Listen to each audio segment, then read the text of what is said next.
Pertanyaan sederhananya adalah gimana sih cara kita menghadapi itu? Saya juga lagi belajar, ini bukan kata saya ya, tapi saya coba merangkum dari beberapa hadis, dari beberapa ayat.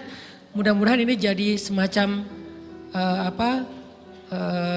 tips dari Allah, dari Rasul, cara kita supaya lebih sabar dalam menghadapi ujian, khususnya ujian perasaan. Pertama, saya mengambil dari hadis riwayat yang diriwayatkan dari Abu Hurairah, hadis Hasan. Nabi SAW mengatakan, "Ma yazalul bala'u bil mu'mini wal mu'minati fi nafsihi wa waladihi wa malihi hatta yalqallaha ta'ala wa ma alaihi khati'ah." Tidaklah seseorang selesai diuji, baik dia laki-laki orang yang beriman atau perempuan yang beriman, baik itu ujiannya terjadi pada dirinya atau melalui anaknya atau melalui hartanya, artinya ujian harta, ujian fisik, ujian perasaan, sampai dia bertemu dengan Allah dan dia tidak punya dosa. Apa maksud dari hadis ini? Ujian itu tidak akan berakhir kecuali kalau dosa kita sudah habis. Allah akan menguji kita terus untuk membersihkan diri kita dari dosa. Sehingga yang harus kita coba bangun awareness dalam diri kita kalau lagi diuji, Allah pengen membersihkan dosa saya nih. Sehingga kita ridho dengan ujian, bukan ikhlas ya. Kalau ikhlas ibadah, kalau ujian ridho, rela. Saya ridho ya Allah walaupun ini berat. Saya ridho ya Allah walaupun saya berharap Engkau beri jalan keluar. Saya ridho ya Allah walaupun saya berharap ditolong oleh Allah. Tapi tetap ridho diberikan ujian itu. Sambil berdoa diberikan jalan keluar, ditolong, diberikan keajaiban. Cuman gak mau mengeluh. Dan berdoa meminta jalan keluar bukan mengeluh, itu ibadah. Berdoa itu ibadah dalam Islam. Sehingga Allah suka banget sama hamba yang berdoa. Allah suka dengan hamba yang curhat. Nabi itu kalau lagi curhat, doanya aja bisa berjam-jam cuma doa doang tuh. Kayak hadis Aisyah pas lagi cemburu malam-malam kan. Aisyah lagi tidur, ini jatah malamnya Aisyah. Tiba-tiba dia nyari-nyari raba-raba, Nabi gak ada, dicari di kamar mandi gak ada. Biasanya Nabi sholat di sebelah Aisyah. Wah curiga nih, jangan-jangan ke rumah si Fulan. Dicari ke rumahnya, ditelepon gak aktif, mungkin lagi dicas, datang ke rumahnya. Ketuk pintu. Hafsah, Nabi di rumah kamu enggak? Enggak Aisyah, beneran. Cari ke rumah Sofia. Sofia, Nabi di sini enggak? Enggak, beneran. Cari ke rumah Maria. Maria di sini enggak Nabi? Enggak. Kemana ya Nabi? Rumah istri-istri yang lain gak ada. Pas balik ke rumahnya, ngelewat masjid, ngelihat Nabi lagi sujud di Masjid Nabawi, di mihrab. Dan Aisyah mendengar Nabi menangis sambil berdoa. Dan sujudnya itu seperti membaca 1 juz Al-Quran. Dan itu isinya doa nangis. Robbi. Jadi kalau kita katakan gak usah banyak berdoa sama Allah, malu. Justru Allah suka kepada hamba yang berdoa. Justru sebaliknya kalau kita jarang berdoa atau enggan berdoa, buat Allah itu orang sombong. Allah gak suka hamba kayak gitu. Kamu gak butuh saya, sama kayak kita lagi ada masalah, punya teman yang punya kelebihan harta, terus kita kayak bingung gitu nyari kesana kemari pinjaman, dia gak dikasih tahu. Pas dia tahu dari orang lain, dia ngomong apa? Kamu gak nganggap saya ya? Emangnya saya bukan teman kamu, kok kamu punya masalah keuangan tapi saya gak dikasih tahu, malah saya tahunya dari orang lain, tersinggung kan? Kalau teman kita aja tersinggung, apalagi Allah. Kamu punya masalah kok gak ngomong ke saya, wahai hambaku, bukan berarti Allah gak tahu, Allah tahu, cuman Allah berhak, bukan ingin ya, berhak untuk dilibatkan. Allah berhak untuk dicurhatin, Allah berhak untuk dijadikan tempat kita untuk habis-habisan menangis dan melampiaskan masalah kita kepada Allah dalam bentuk curhat-curhat dan doa. Sehingga kalau kita berdoa, ya Rabbi, Allah langsung inni qarib, mendekat Allah kepada kita. Jadi teman-teman yang dirahmati Allah, kalau kita punya masalah, kita coba bangun awareness, oh Allah pengen membersihkan dosa-dosa saya nih.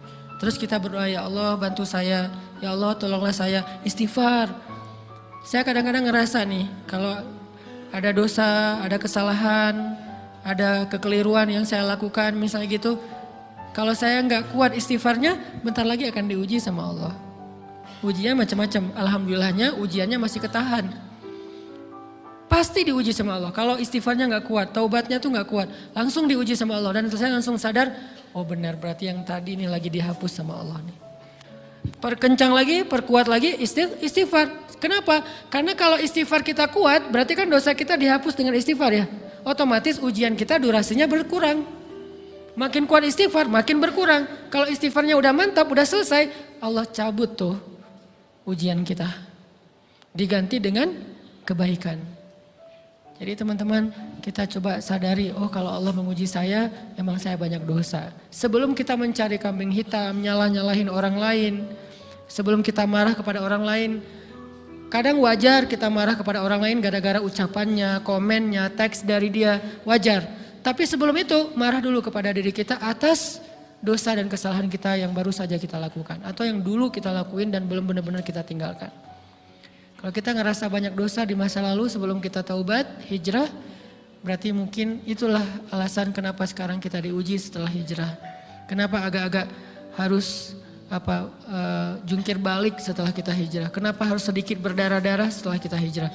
Anggap aja itu untuk mengkifarat, membersihkan dosa-dosa kita yang telah lalu. Supaya apa? Supaya kalau kita pulang kepada Allah, kita pulang dalam keadaan bersih. Dan itu pasti akan menjadi orang yang paling beruntung. Daripada nanti diberesin di akhirat, mending diberesin di dunia kan. Soalnya kalau diberesin di akhirat itu lebih berat. Akhirat itu perlakuannya beda dengan di dunia. Di dunia kalau kita salah akan dibalas oleh Allah. Kalau kita belum taubat, dibalas oleh Allah sama. Tapi di akhirat ukurannya beda. Sehingga heran ya, kalau ada orang yang merasa beruntung lolos dari hukuman dunia, dia pikir dia udah lolos dari hukuman Allah. Mending dia beresin deh di dunia daripada nanti di akhir berlarut-larut. Itu bahaya banget. Kalau buat saya pribadi dan saya yakin teman-teman juga kayak gitu, gak mau ada masalah di akhirat, mending masalah di dunia aja.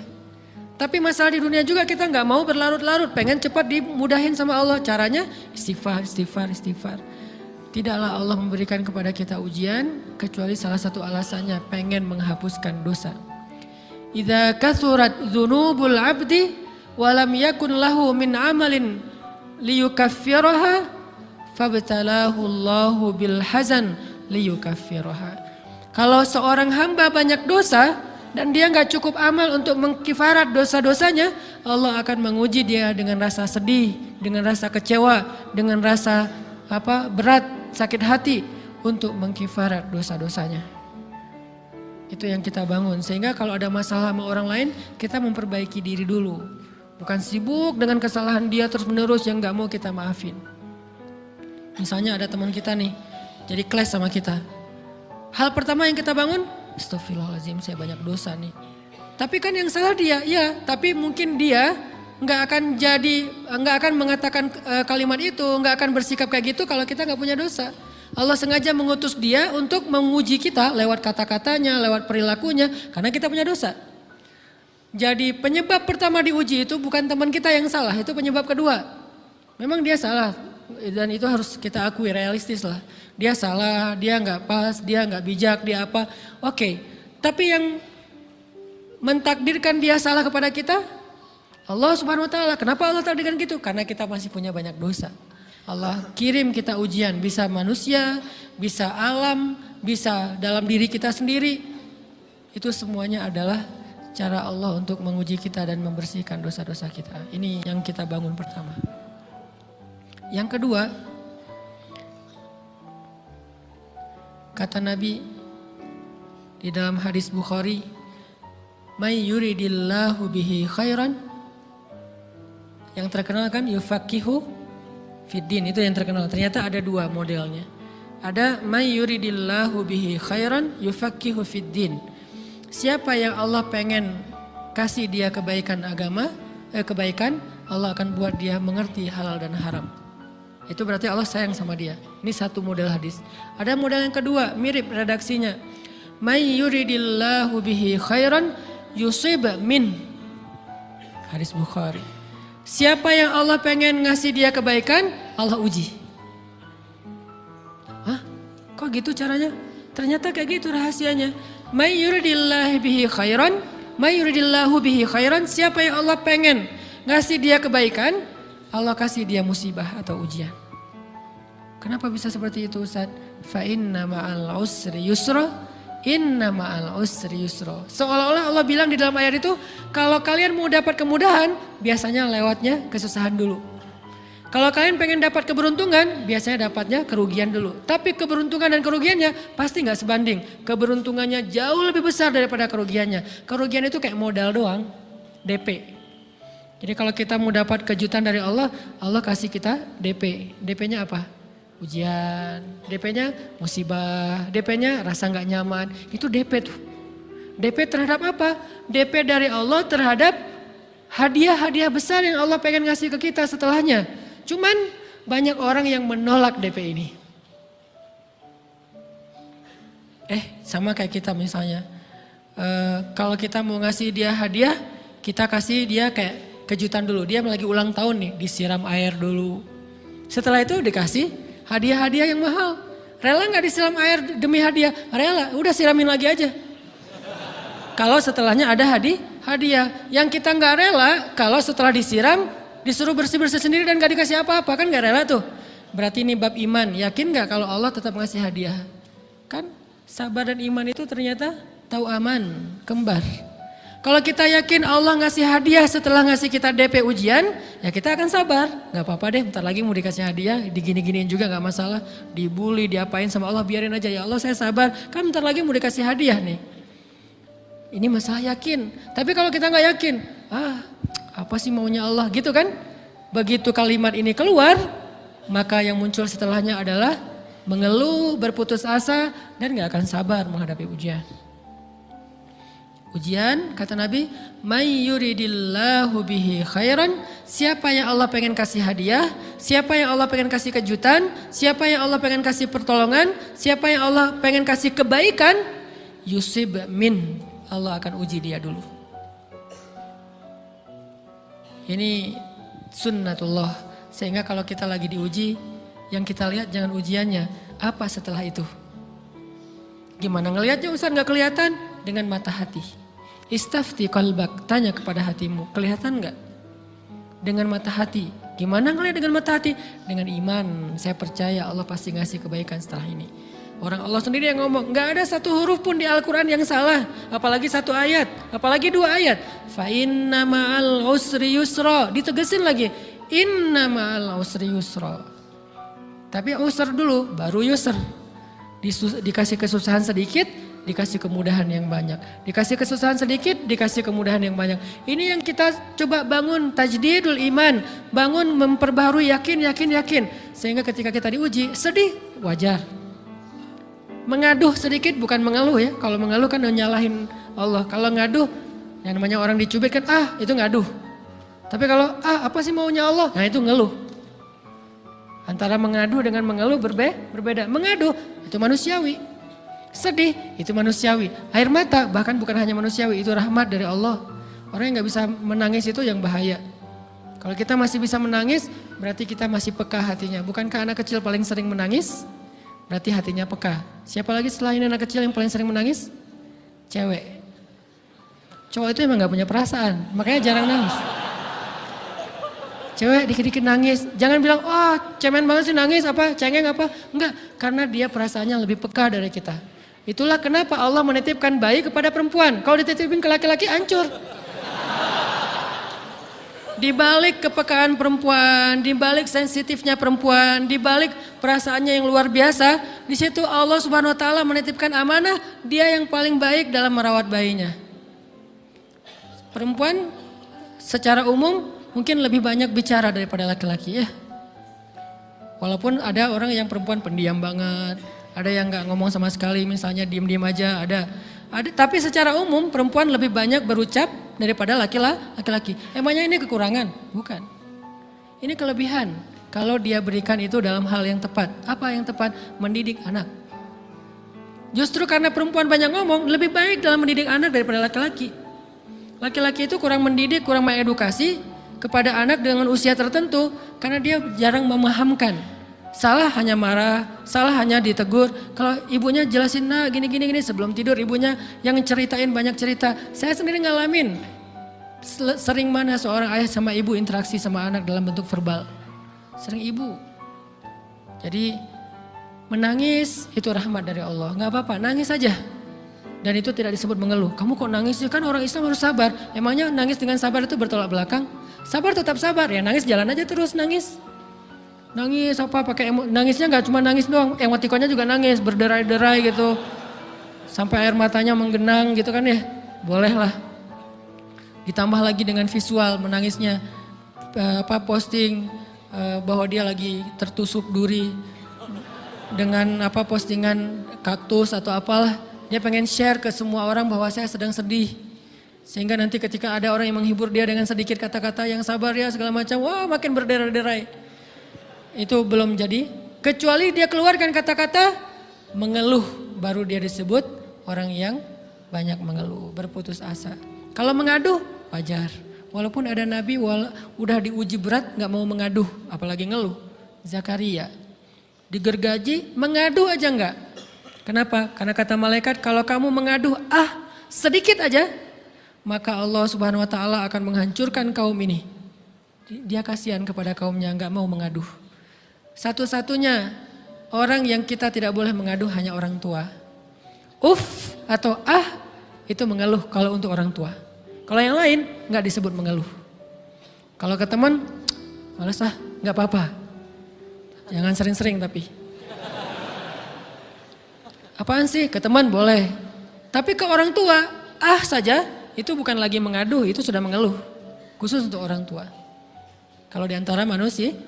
Kalau kepada Allah dan Rasul, pastinya lebih dari itu. Ketika kita diam saja, tidak langsung beranjak, sami'na wa ata'na labbaik ya rabbi wa sa'daik, gak memenuhi panggilan Allah, itu sudah disebut bagian dari kufur ingkar. Tapi minimal kita mungkin masih mengaduh, kita masih menangis, kita masih lelah, kita masih merasa lemah. Setidaknya kita tidak mengeluh. Kenapa? Kita percaya Allah kalau mau ngasih hadiah kepada hambanya, DP-nya itu ujian. Dan yakinlah hadiahnya minimal 10 kali lipat lebih baik daripada ujian itu. Minimal, karena gak ada amal soleh yang dibalas di bawah 10 kali lipat tuh gak ada. Amal soleh, amal ya bukan niat. Amal yang udah kita kerjakan minimal dibalas 10 kali lipat. Minimal, maksimalnya bighairi hisab, tanpa batas. Bighairi hisab, tanpa batas. Ada yang 700 kali lipat kayak sedekah. Tapi tetap aja ayat sedekah di akhirnya ujung-ujungnya apa? Bighairi hisab juga kan? Berarti sedekah itu minimal dibalas 700 kali lipat. Minimal. Kalau kita yakin. Selalu syaratnya kalau kita yakin. Dan saya ngebuktiin itu banget. Saya pernah ngalamin lagi jalan-jalan di sebuah kota yang ada becak kayuhnya, becak sepeda gitu ya. Jalan terus saya bilang, Pak berapa ongkosnya? 20.000. Udah naik aja 20.000. Karena kita keliling-keliling kota, ternyata saya jadi kasihan sama dia 20.000. Kasihan kan 20.000 dibayar keliling kota walaupun pas mampir beberapa tempat mungkin dia dapat tips ya. Tapi saya nggak tega gitu, dia cerita tentang anaknya lagi sekolah, apa segala macam, makin bikin baper kan. Pas selesai, saya kasih dia 100.000. Dari 20.000 dikasih 100.000 karena kasihan. Dan saya yakin, nggak mungkin sedekah itu sia-sia. Kan Nabi bersumpah kan, demi zat yang jiwaku di dalam genggamannya, tidak berkurang harta karena sedekah. Demi Allah kata Nabi, nggak berkurang harta karena sedekah. Berkurang harta karena belanja? Ya. Berkurang harta karena pacaran? Banget. Modal banget kan? Apalagi buat cowok. Tapi berkurang harta karena sedekah? Gak mungkin kata Nabi. Demi Allah gak berkurang harta karena sedekah. Berkurang harta karena istri? Enggak. Karena memberi kepada istri itu pahalanya lebih gede daripada sedekah. Makanya ngemodalin pacaran setelah nikah itu tumbuh berkah. Modal pacaran sebelum nikah itu apes. Jadi kalau pengen modal nih, ngemodalin cewek, traktir, ngapa-ngapain, bayarin, jangan sebelum nikah. Sebelum nikah jadi orang pelit aja, nggak apa-apa. Tapi setelah nikah, jor-joran ngasih, apalagi yang, bayarin semuanya. Kenapa? Pahalanya lebih gede daripada sedekah. Bahkan lebih gede daripada infak fi sabilillah. Seorang suami memberi nafkah istri, itu pahalanya terkadang lebih besar daripada kita berinfak untuk fi sabilillah, untuk korban perang. Saya heran kalau ada orang sedekahnya rajin tapi ke istrinya kikir, aneh, berarti dia gak ngerti konsep. Padahal memberi kepada istri itu selama itu kebutuhan pokok ya. dan sedikit entertain, nggak apa-apa asal nggak berlebihan, itu luar biasa. Makanya saya kalau jalan sama istri yang yang mana? Itu yang Onit suka. Oh ya, Onit suka. Kasih aja. Kenapa? Minta ini. Kasih. Selama ada kan kenapa nggak dikasih kan ya? Nanti Allah ganti. Makin rajin kita ngebayarin istri kita, ngebelanjain istri kita, makin Allah ngasih yang kita nggak pernah duga-duga. Sampai istri kita cemburu sama kita. Kok kamu duitnya banyak banget sih? Kan gara-gara aku sering ngasih ke kamu.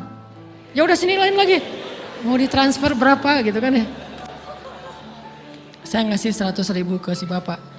Dan saya yakin teman-teman sedekahnya pasti lebih dari itu karena 100.000 saya sebut. Kalau 1 juta ke atas saya nggak mau nyebut, malu dong, ria ya.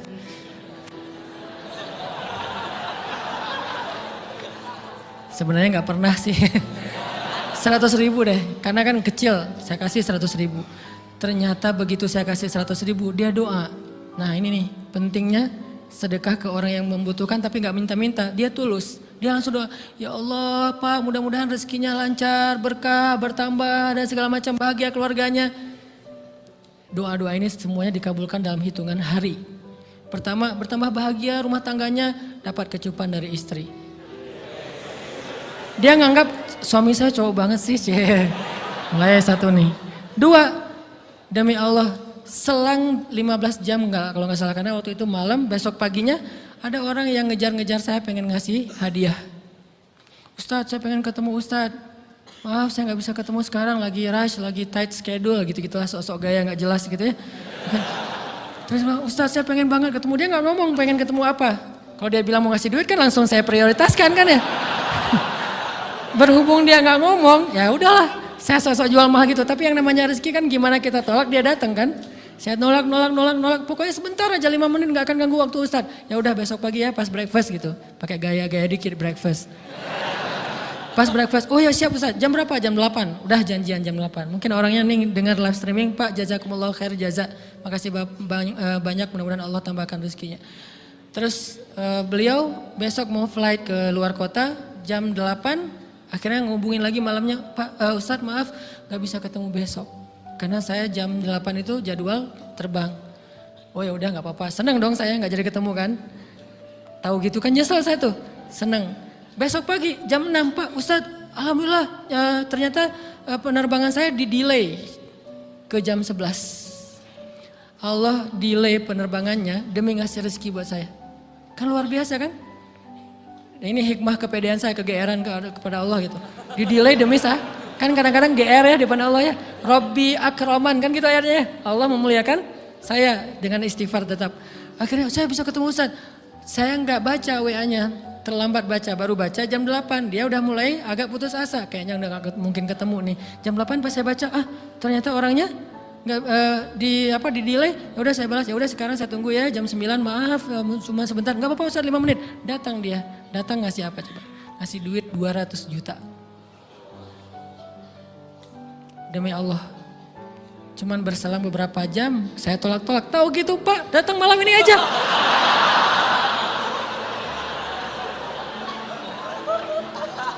Harusnya malam itu juga saya cari orangnya. Kalau perlu saya yang nyamperin Bapak, Sherlock, saya kejar. Manusia gitu banget ya. Tapi Masya Allah di situ saya jadi tahu, oh doa orang itu lebih akurat, lebih mantap, lebih diijabah daripada doa saya. Mungkin bukan karena sedekah, tapi karena doa setelah sedekah, ya Allah dan segala macam dimudahkan sama Allah. Itu luar biasa loh. Saya nggak percaya, saya pikir main-main, orang nih iseng kayaknya pengen ketemu doang, pengen selfie. Ternyata pas saya cek, ditransfer, di capture, Ustadz udah ditransfer. Saya, jangan-jangan nih jebakan Batman gitu ya. Nyari-nyari sana segala macam, alhamdulillah ternyata emang niat baiknya pengen, alhamdulillah saya terkesan, saya dapat hidayah lewat Ustadz segala macam. Sekarang saya pengen membalas jasa Ustadz walaupun kecil 200 juta. Untung saya nggak kaget dan kemudian pingsan. Pak 200 juta stroke kan ya bahaya, lebih mahal dari 200 juta. Ini keajaiban ya teman-teman. Jadi kita tuh, saya kan sering bilang keajaiban itu terjadi tergantung tingkat iman. Bukan saya udah soleh banget enggak. Saya belajar terus untuk yakin deh sama Allah. Modal kita tuh kan gini sebetulnya kan. Duit kita tuh banyak loh teman-teman. Cuman gak disimpan di bank, gak disimpan di saku. Disimpannya di sisi Allah. Bedanya apa sih? Kenapa kita kalau disimpan di bank tenang? Saya lagi punya duit banyak dari 100 juta. Di mana? Di bank. Aman. Kenapa kalau disimpan di saku aman, tenang? Kenapa kalau disimpan Allah nggak tenang? Kenapa kalau disimpan di Allah kita bilang nggak punya duit? Ini kan nggak fair sama Allah. Nggak punya duit nih. Siapa bilang nggak punya duit? Kan ada Allah. Tinggal minta sama Allah. Tapi nggak ada wujudnya. Tapi kan ada janjinya. Bukankah janji Allah lebih kuat daripada wujud?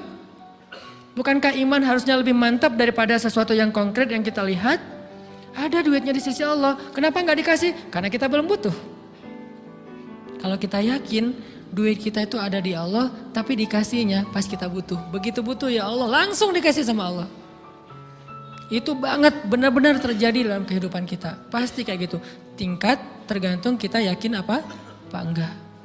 Nih, kalau Allah bilang, "May yuridillahu bihi khairan", Allah kalau pengen ngasih hadiah kepada seorang hamba, Allah kalau pengen ngasih kejutan kepada seorang hamba, yusib. Allah kasih dia ujian sedikit aja. وَلَنَبْلُوَنَّكُمْ بِشَيْءٍ sedikit بِشَيْءٍ مِنَ الْخَوْفِ وَالْجُوعِ وَنَقْصٍ مِنَ الْأَمْوَالِ وَالْأَنْفُسِ وَالثَّمَرَاتِ وَبَشِّرِ الصَّابِرِينَ. Kami uji sedikit aja dengan rasa lapar, dengan rasa takut, dengan sedikit kekurangan ini dan itu, sedikit. Tapi wabasyiris sabirin, sampaikan kejutan kepada orang yang bersabar. Sampaikan kejutan kepada orang bersabar. Jadi bisa dibilang kejutan-kejutan hidup kita itu munculnya dengan iman dan sabar. Dengan iman dan sabar. Iman artinya yakin, husnuzon sama Allah. Ana inda dhanni abdi bi. Aku tergantung prasangka hambaku kepadaku.